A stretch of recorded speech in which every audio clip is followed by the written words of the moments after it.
Yan, teka muna, Subiri, ako muna. Finally, nanindigan ang Senado at nagsalita na rin si President Marcos nyo. May kadugtong President Marcos nyo. Good yan, good yan. But still, I don't like Chacha. I will explain it to you later. Maniwala kayo sa akin o hindi, bahala kayo magdesisyon. Okay? Tuloy tayo. Sige, Subiri, fight. To avert a constitutional crisis between the House of Representatives and the Senate, and to make it clear that there are no other planned provisions or amendments on any other thing but purely economic in nature. Ayun, wala daw papalitan. Kung hindi, purely economic. Maganda yung sinasabi mo, si Buiri. Basta totoo. Okay? Ako, talagang dapat palitan na yung ating saligang batas. Marami na dapat palitan yan. Pero nakakatakot po yan. Yung sinasabi nyo purely economic. Naku. Although, hindi na ito pangungunahan di umano ng Kongreso. Isasali na daw ang Senado. Kasi nga nagsalita na si Marcos. Yan, good yan. Nagsalita si Marcos finally. But still, gusto ko sanang marinig sa bibig niya mismo. Yung mga ganitong kaimportante, dapat yan ay nanggagaling mismo, nakikita mismo at lumalabas mismo sa bibig ni Marcos. But then again, okay na rin. At least meron na siyang stand. Anong stand? Dapat Senado ang gumawa at hindi Kongreso. So diyan pa lang supalpal na si Tamba. Pero hindi pa rin. Duda pa rin ako diyan. Mismong si Senate President. Kasi, tama to si Maria Luz Dres. Mahirap pa rin paniwalaan to si Subiri Kampon pa rin nila ito di ba? Mahirap. But then again, at least may andyan ang may good thing, but still, again and again, I'm not convinced. I still believe the timing is bad. Mig Subiri ang naghain ng resolusyon ngayong araw sa Senado para sa paggulong ng charter change o ang pag-amyenda sa saligang batas. Kasunod yan ang issue sa People's Initiative na isinusulong ng ilang kongresista bilang paraan ng pagbabago ng konstitusyon. Kabilang sa pinaamyenda ng mga nasa likod ng People's Initiative ay pag-isahin ang pagboto ng Senado at Kamara. Bagay na mariing tinututulan ng mga senador ayon kay Zubiri. Oras kasi na pag-iisahin ang boto ng Kamara at Senado sa Chacha, tuluyang mawawala ng boses ang 24 na... Ito, tingnan na. Etong buong kwento niyan, papaliwanag ko sa inyo, pasimplihin natin na madaling intindihin. Okay? Nanggaling ang People's Initiative, di umano, marami nagsasabi, including yung kapartido nilang si Senator Amy Marcos, na ito ay galing sa Kongreso. At syempre, papalag ang mga ang mga senador. Bakit? Kasi maiitsapwera sila. 24 lang ang boto nila. So, ibig sabihin, pinalagan nila ito. Pero pinalagan, pero tuloy pa rin ang Chacha. Naiintindihan po natin. Ngayon, hindi ko malubos maisip mabuti, baka mamaya drama yan. Hindi ko po kayo pinagbibintangan kasi may issue sa Kamara. Bigla-bigla na lang nagreklamo ang Senado, which is tama hanggang doon. Pero biglang okay ang Chacha. Biglang pumasok, basta ang papalitan ay tungkol sa ekonomiya, mahirap yan. Mahirap po yung ganyang usapin. Parang, teka muna, eto tanong, kinontra nyo,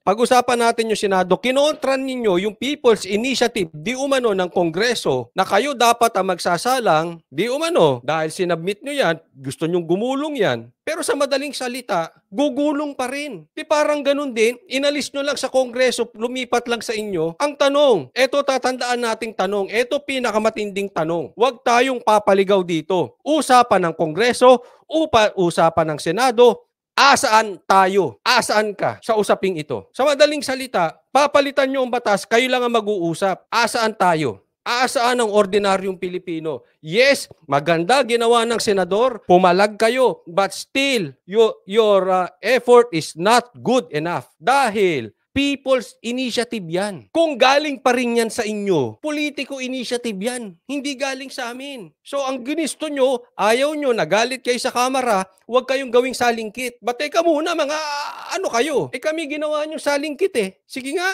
mga brad, asan tayo sa usaping yan? Kaya nakakatakot yan. Ilang ulit ko na to, magbabantay po kayo dapat. Yan ang usapin. Ngayon, iba na ang dating, di ba? Biglang lulusot na dahil andyan na ang Senado. Papayag na lang ba tayo ng ganun-ganon? Wow! papayag. Mga brad, mauuwi tayo sa budel-budel. Maraming lusot yan eh. May isisingit dyan, ganyan-ganyan. Naku, hanggat hindi sinisingit ang taong bayan sa usaping yan, sila-sila lang yan. Ay, naku, makainom na nga lang. Mauuwi tayo sa budel-budel dyan. Kaya nga pinapasimple natin eh. Kahit ano pang English gawin nyo, kahit anong isubmit nyong papel dyan, kahit anong gusto nyong gawin, pag hindi kasama ang taong bayan, naiintindihan nyo? Ganun lang. So sa usapin natin ito, isisigaw nyo lagi kasama ang taong bayan. Pag kayo magdi-decide yan, ano kayo, diktador?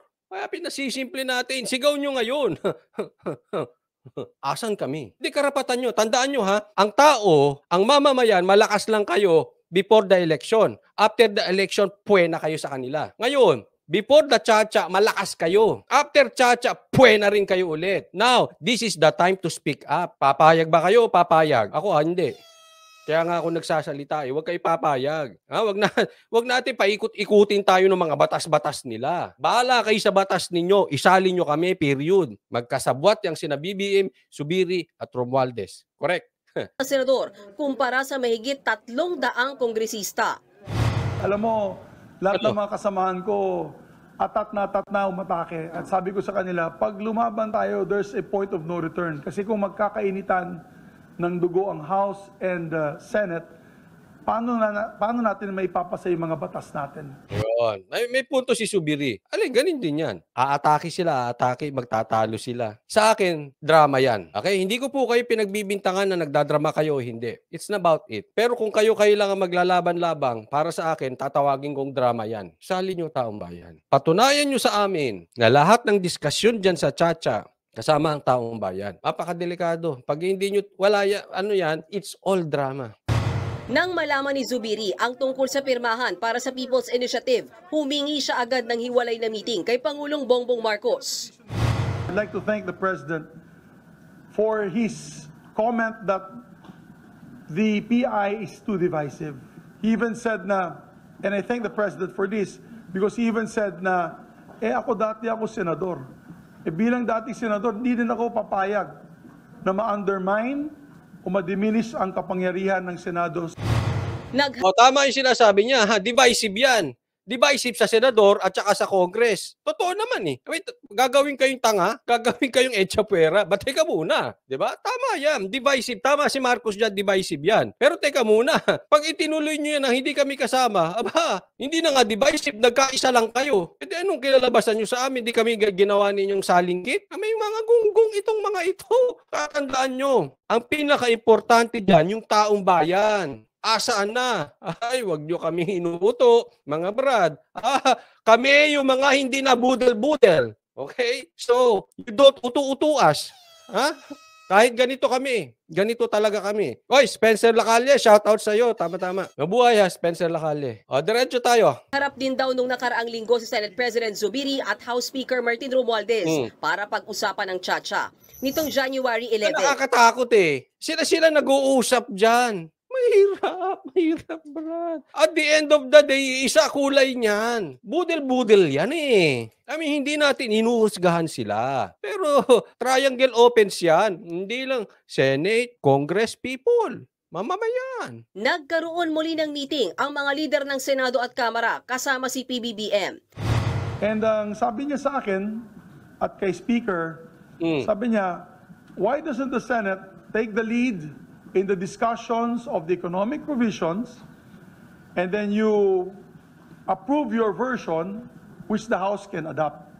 So that was the position of the President. Ayun, di ba? Sa kanila, may nabanggit si Zubiri na ikukonsult sa taong bayan. Di ba People's Initiative? Maging mapagmatsyag tayo. Hindi po pwedeng basta papaltan yan. Oo, sasabihin nila, patungkol lang naman sa ekonomiya ang gagawin, etc. Why, mahirap yan. No, tanong ko sa inyo, kayo na sumagot. Ilan ba sa pangako ang nagawa? Pag nasingitan na yan, naging batas na yan, may magagawa pa tayo? Pag shoot na ang Chacha, na tayo sa kanila. Huwag maniniwala sa pangako. Kailangan magsalita. Dahil dyan, prioridad na ng Senado ang charter change. Biglang naging prioridad na patay tayo dyan. Ayan na talaga yung usapan. Ito na. Kumbagat sa isang bagay, ulo-ulo na.